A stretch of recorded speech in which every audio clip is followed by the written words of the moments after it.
Ubuislamu bw'umwimerere Abu Muhammad Shia.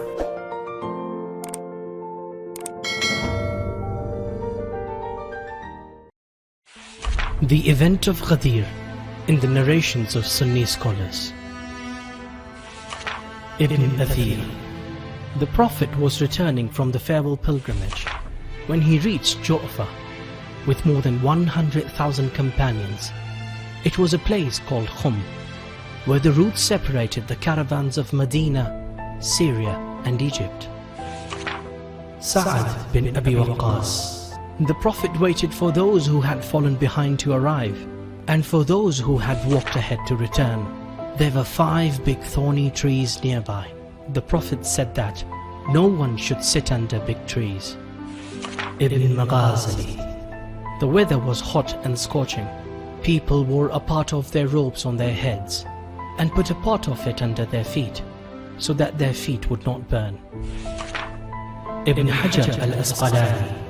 Prophet said that they should clean under the trees, remove their thorns and debris, and prepare the place for prayer. After a call to prayer, he stood up, went under the trees and said his prayers. After the prayer was over, he went to a high place prepared with the camels' saddles, paused a moment, then turned to the people and said, Ali bin Abdullah Samhudi, praise is exclusively for the essence of God. We ask for His help and believe in Him, and we trust in Him. There is no guide for the misguided except Him, and the one whom He has guided will never mislead others. I bear witness that there is none worthy to be worshipped but He, and I am His messenger. Ibn Asakir. However, the merciful and the wise God has informed me that no prophet lives except half the life of the previous prophet. Jesus, son of Mary, lived amongst his people for 40 years, and I have completed my mission in 20 years. We are responsible for our duties. Ibn Majah. The people said, we bear witness that you conveyed the message and did not neglect to advise us and strived for your duties. May God reward you well. Ibn Abdul Barr. The Prophet said, know that I will go to another world sooner than you, and all of you will reach me by the pool of Kawthar. Abu Isa Tirmidhi. When you reach me by the pool, I will ask you about 2 precious and valuable things. So be careful and be afraid of how you will treat them after me, the Book of God and my family, Ahlul Bayt. Ibn Uqdah. If you preserve your relationship with these 2, you will never go astray. The 2 will never separate from each other until they reach me again by the pool of Kawthar. Tabarani. Then the Prophet struck Ali's arm and grabbed his wrist and lifted it up. Ibn Uqdah. And then he raised Ali's hand so high that under both their armpits could be seen. He wanted everyone to see. Ibn Abdul Barr. Ali's hand was still high when the Prophet asked, am I not the most preferred of you in relation to yourselves? Muhammad ibn Majah. People answered, yes, O Messenger of God.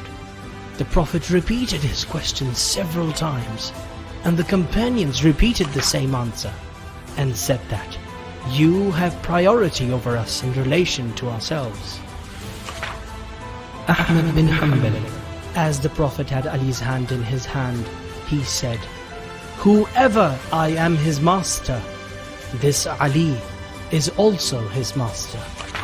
The book of the history of the Caliphs. Ali is guardian and responsible for the deeds of all those whom I have been the master of. He is the master of every believing man and woman. Every man and woman. Fara'id al-Samatayn.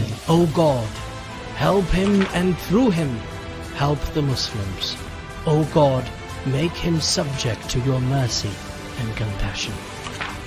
Abu Abdullah Thaqafi. Then he said, those who are present should convey this news to those who are not. Ibrahim bin Muhammad bin Muayyid Hamwini. The Prophet ended his speech, and the people had not yet dispersed when the verse was revealed. Al-yawm akmaltu lakum dinakum. Today I have completed your religion.